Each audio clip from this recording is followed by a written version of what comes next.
The cupcake. In Happy Death Day, we meet Tree Gelbman, an arrogant college student who wakes up in Carter's room. It's her birthday, and as if she wasn't already annoyed enough with her own life, she ends up getting murdered by a serial killer wearing a baby mask, known as Babyface.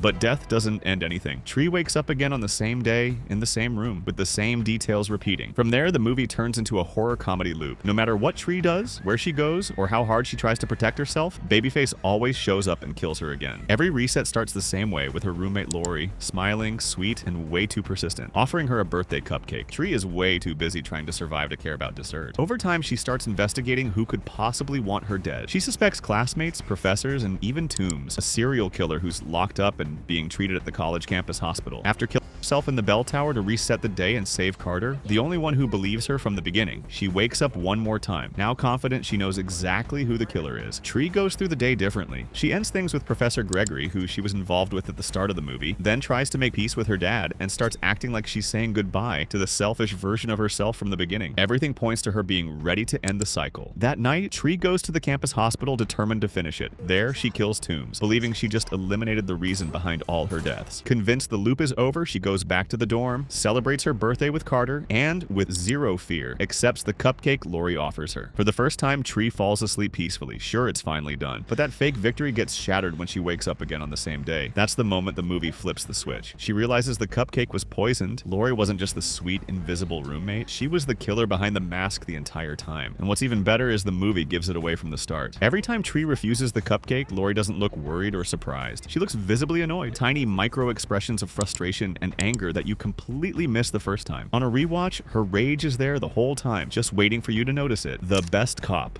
Right at the start of Scream 5, the movie makes it clear it's going to mess with the franchise's old expectations. The story follows a new group of teens tied to Woodsboro's bloody past, while a new Ghostface starts killing again, following the classic horror movie rules. The killer calls, taunts, references the older films, and leaves everyone trying to guess who's behind the mask. In the opening scene, Ghostface claims he cloned Amber's phone. I told you, this isn't Amber. Something really similar to what already happened in Scream 3. Do as mother tells you. You're not my mother. How did you get this number? Who is this? A lot of people dismissed it instantly, thinking the franchise wouldn't repeat such a specific trick again. That disbelief ends up working as a distraction. Amber shows up early as a potential victim, threatened and filmed, but it never comes back as an important clue. And that's not an accident. Amber was involved from minute one, and that whole scene was part of the performance. When Dewey returns older and worn down, he does something most people barely register. In his first conversation with the group, he straight up says Richie is the main suspect. According to Dewey, Ghostface is almost always the nice boyfriend, the one nobody takes seriously as a threat. Rule number one, never trust the love interest. They seem sweet, caring, supportive, and then welcome to Act 3 where they're trying to rip your head off. He says it so casually, almost like a joke, right there in the very first meeting. The cruel part is, Dewey is exactly right. Richie really is one of the killers. The character even points it out at the end, mocking the fact that the answer was sitting there the whole time. Nobody paid attention, not even Dewey, who ends up paying for ignoring his own instinct. It becomes clear the script never hid the truth. It just trusted the audience wouldn't take that warning seriously. The impostor. Early in Us, the story introduces Adelaide Wilson as a little girl visiting a seaside amusement park. She gets separated, wanders into a hall of mirrors, and meets someone who looks exactly like her. The shock is so intense that after that day, Adelaide basically stops talking. Years later, as an adult, she returns to the same place with her husband and kids, visibly uncomfortable, like something there is still waiting for her. Everything flips when the Wilson family is attacked at home by people who look exactly like them. They're the tethered, distorted versions living on the margins of society. They're led by Red, Adelaide's copy from the Mirror House. Red speaks in a strange way with a broken voice and stiff movements. But I was a girl.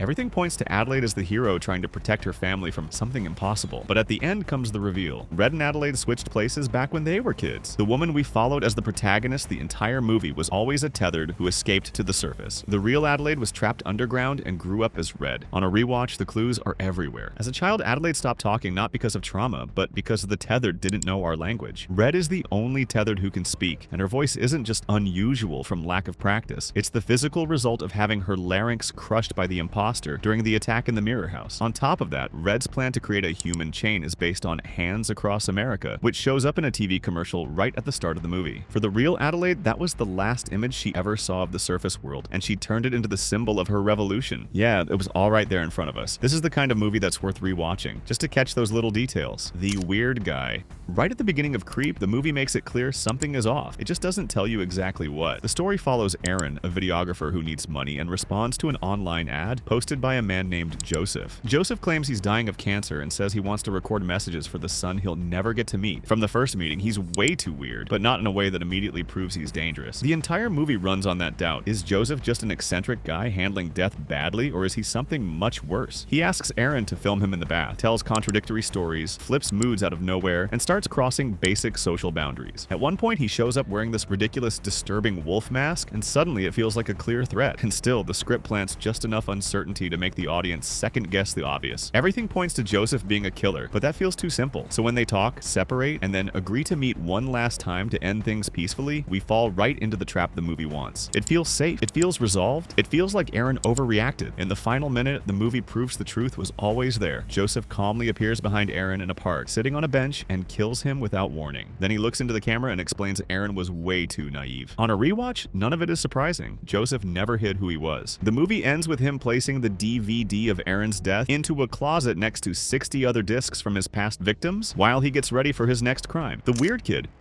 Right at the start of Bring Her Back, it's obvious nothing there is normal. The film opens with a bizarre scene that looks like some kind of ritual, and a lot of people ignore it, thinking it's just horror atmosphere. Then we meet Andy and his sister Piper, a nearly blind girl who end up in Laura's house after their father suddenly dies. Laura seems welcoming at first, but from the moment they arrive, it's clear something is wrong in that place. Seriously, look at that kid. Suspicious, right? There's also a circle drawn around the house, showing that something is trapped there. As the days pass, Laura makes it more and more obvious that all her attention is on Piper. Andy gets treated like a problem, someone who needs to be destabilized, isolated, and discredited. That's not random. Laura needs to push the brother away so she can use Piper in the resurrection ritual for her dead daughter, Kathy. Everything she does is aimed at that. Erase Andy as the protective figure and emotionally preparing Piper to replace the daughter she lost. The movie drops clues constantly. Laura keeps talking about not knowing how to let people go. Piper's room is literally the dead daughter's room, kept untouched. And Oliver, mute, strange, shows physical and behavioral signs of someone being used as a vessel for something supernatural. It's then revealed that Oliver is possessed by the demon Terry, summoned by Laura to bring Kathy back. The ritual shown in the tapes and in the opening scene explains the entire logic of the story before the climax even hits. A body has to consume the old one to house the soul. In the end, the plan is fully revealed. Laura intended to drown Piper to transfer Kathy into her body, and she would use Oliver to make it happen. The twist isn't the ritual itself, it's the fact that the movie never hit it. From day one in that house, everything was already set up, and it was always obvious there was something wrong with that boy. Hidden blood. In Last Night in Soho, we meet Ellie Turner, a young fashion student who moves to London to chase her dream of studying design. Sensitive and creative, she rents a room in a boarding house run by the mysterious Miss Collins. You won't have to worry about it until the summer, but then you'll have to keep the plugs in, because all the smells rise up. Every time Ellie falls asleep in that room, she's transported to 1960s London, living the life of Sandy, a charismatic, talented, ambitious would-be singer. At first, these trips feel like a glamorous escape. Sandy charms everyone, hits the hottest clubs, and seems like she's on her way to stardom. But over time, the dream turns into a nightmare. Ellie starts seeing increasingly violent visions. Sandy covered in blood, surrounded by threatening men. Convinced Sandy was murdered, Ellie starts digging into the past, trying to figure out who killed her. Then the plot twist flips everything. Miss Collins reveals that she and Sandy are the same person. Sandy was never a helpless victim. She was responsible for the deaths of the men who abused her, exploited her talent, and treated her like an object. The blood visions weren't memories of an unjust death. They were fragments of the murders she committed herself. The clues were everywhere the whole time. Miss Collins complains about a strange smell in the room, a direct reference to bodies hidden under the floorboards. Sandy and Miss Collins say the address using the exact same words. Do you know Goodge Street? No, but I can find it. Well, it's 8 Goodge Place. Do you know Goose Street? Very well. I'm on Goose Place, number 8. Ellie looks up missing girls from the 60s and only finds records of missing men. Even someone Sandy knew comments that she wasn't as innocent as she seemed. The movie never hid the truth. It just told it from the wrong angle on purpose. Invisible presence. In The Sixth Sense, we follow Malcolm Crowe, a respected child psychologist who gets shot by a disturbed former patient. After that traumatic event, the film jumps forward and shows Malcolm dedicating his life to helping Cole Sear, a lonely boy who claims he can see dead people. I see dead people. How often do you see them? All the time. The story presents itself as an adult trying to save a child who's haunted by something no one else believes. Everything is told from Malcolm's point of view. He talks to Cole, watches the city, walks the streets, and tries to fix his marriage with his wife Anna, who seems to ignore him. Happy anniversary. At no point does the movie say there's anything wrong with him. If anything, everything feels normal. The camera never leaves him, and the audience naturally accepts that he's alive, active, and in control. Then the final reveal changes everything. Malcolm has been dead since the first scene. He never survived the shooting. The entire movie, he was just another spirit wandering around, unaware of his own condition. The only person who truly saw him was Cole because of his gift. The scenes with his wife take on a whole new meaning. She never replies, never reacts, never truly interacts with him. Not because the marriage was falling apart, but because she couldn't see him and was still grieving. The clues are constant. Malcolm never directly speaks to anyone besides Cole. Doors are always locked for him. And when Cole says the dead need to resolve unfinished business to move on, he's speaking directly about Malcolm. In the end, the story stops being about a psychologist helping a boy and reveals itself as the journey of a ghost helping a child while learning to accept his own death. Hidden Killer.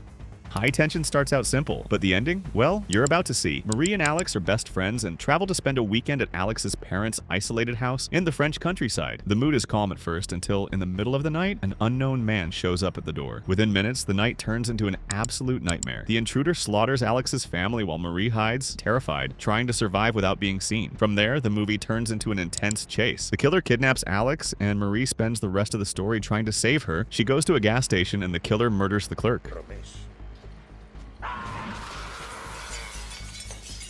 In the end, Marie confronts the killer and kills him. All of this is shown from Marie's point of view, positioning her as the heroine willing to do anything to protect her friend. The plot twist explodes when the police review the gas station security footage and discover the unthinkable. There is no killer at all. The person who killed the clerk was Marie herself. From that moment on, the film completely dismantles the narrative it built up until then. Marie is responsible for all the murders, and the brutal man we saw throughout the movie is just a projection of her mind. When Alex finally understands the truth, fear completely changes the relationship between them. The final chase makes it clear that Marie believes killing is a form of love, as long as no one comes between them. The movie ends on a bitter note with Marie committed to a psychiatric hospital, but the twist was actually given away much earlier. When Alex is tied up and gagged, the scene seems to show a terrified girl waiting to be rescued. But if you look closely, her fear isn't of the situation or the kidnapper. The clue is in her body language. Alex reacts like someone terrified, panicking as Marie gets closer. Every time Marie approaches to comfort her, Alex flinches and pulls away. Her eyes give everything away. After witnessing Marie murder her family, Alex already knows who the real monster is. The opening and closing scenes in the psychiatric hospital already revealed that everything was a distorted memory. The hidden brother. Right at the beginning of *Malignant*, the movie gives away more than it seems. The story follows Madison, a young woman who starts having extremely violent visions.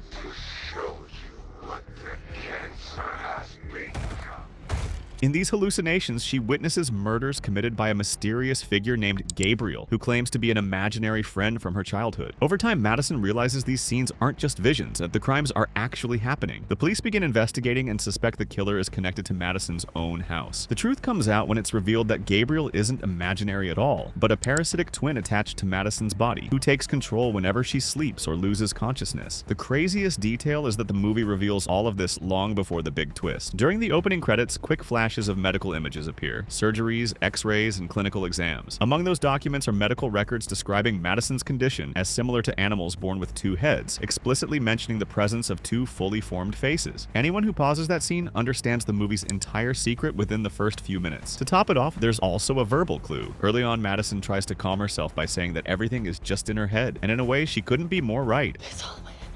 It's all in my head. There's no one there. It's all in my head. On a rewatch, it becomes even clearer that everything started after her husband smashed her head against the wall at the beginning of the movie. That was the moment he awakened Gabriel, who had been dormant inside Madison's head. Deadly fantasy.